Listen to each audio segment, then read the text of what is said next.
Venezuelan president Nicolas മഡൂറോയെ വസതിയിൽ കയറി ബന്ദിയാക്കി അമേരിക്കയിൽ എത്തിക്കുന്നതിൽ മുഖ്യ പങ്ക് വഹിച്ചത് US നാവികസേനയുടെ USS ഇവോ ജീമ എന്ന യുദ്ധക്കപ്പലാണ്.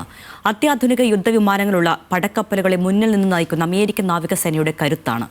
രണ്ടാം ലോക മഹായുദ്ധത്തിലെ ഇവോ ജീമ യുദ്ധത്തിന്റെ പേരിൽ നാമകരണം ചെയ്യപ്പെട്ട നാവികസേനയുടെ USS ഇവോ ജീമയെക്കുറിച്ചുള്ള റിപ്പോർട്ട് കാണാം.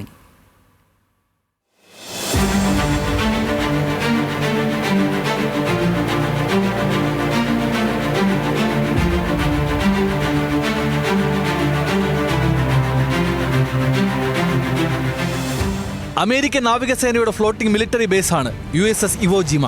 കടലിൽ എവിടെ വേണമെങ്കിലും സഞ്ചരിക്കാനും നങ്കൂരമിടാനും സാധിക്കുന്ന അമേരിക്കയുടെ കടലിലെ കോട്ട.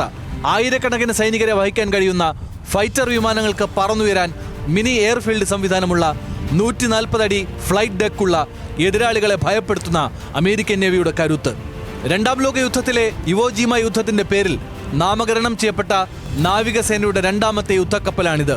2001 USS ഇവോ ജീമയുടെ കമ്മീഷൻ. ഒരു രാജ്യത്തിന്റെ മുഴുവൻ പ്രതിരോധ സംവിധാനങ്ങളെയും കര, കടൽ, വ്യോമ മാർഗങ്ങളിലൂടെ ആക്രമിക്കാൻ സർവ്വസജ്ജമായ അമേരിക്കൻ യുദ്ധക്കപ്പൽ.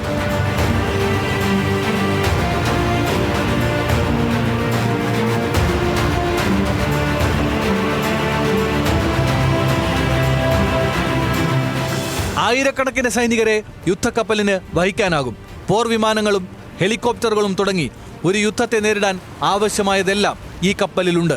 കടലിൽ നിന്ന് കരയിലേക്ക് ശരവേഗത്തിൽ സഞ്ചരിക്കാൻ കഴിയുന്ന ഹോവർക്രാഫ്റ്റുകളും LCACസുമാണ് മറ്റൊരു സവിശേഷത. കപ്പലിലെ വെൽഡെക് സംവിധാനമാണ് ഇതിനു പിന്നിൽ. അത്യാധുനിക ആശയവിനിമയ സംവിധാനമുള്ള കപ്പലിൽ കടൽ, വ്യോമ ആക്രമണങ്ങൾക്ക് പ്രത്യേകം സംവിധാനങ്ങളുമുണ്ട്. International desk, news Malayalam.